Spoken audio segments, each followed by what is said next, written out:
15वां अध्याय। श्री नारायण बोले, हे नारद जी। तब सुदेव ब्राह्मण गदगद वाणी द्वारा भक्त वत्सल भगवान कृष्ण की प्रार्थना करने लगा। हे देवताओं के देवता, त्रिलोकी को अभय देने वाले प्रभु, सबके ईश्वर, आपको नमस्कार है। मैं आपकी शरण में आया हूँ। हे प्रभु, मैं दुखीहीन आपका भक्त हूँ। आप सबके बांधव हैं, मेरी आप क्यों उपेक्षा कर रहे हैं?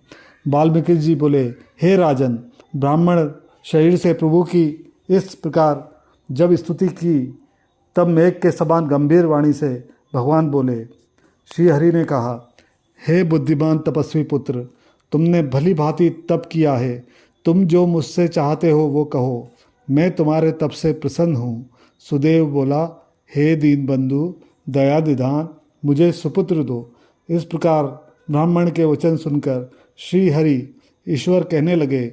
श्री हरि बोले, हे ब्राह्मण, ब्रह्मा ने तुम्हें पुत्र सुख से वंचित रखा है, इसलिए पुत्र को छोड़कर और कोई भी अदेय वस्तु मांग लो, मैं अवश्य दूंगा।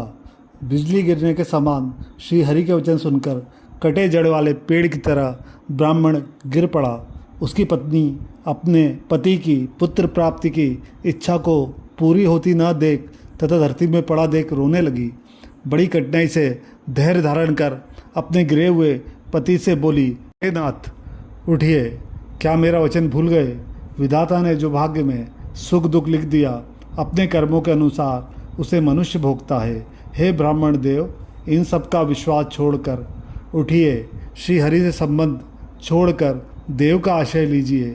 जब ब्राह्मण पत्नी इस प्रकार कह रही थी, तब गरुड़ जी को अत्यंत दुख हुआ और कांपते हुए भगवान से बोले, हे हरि, देखिए, ब्राह्मणी शोक समुद्र में डूब रही है तथा ब्राह्मण भी नेत्रों से आंसू बहाता दुखी हो रहा है। हे दीन बंधु, दया के समुद्र, आज आपकी वो दया कहाँ गई जो कि भक्तों पर रहती थी?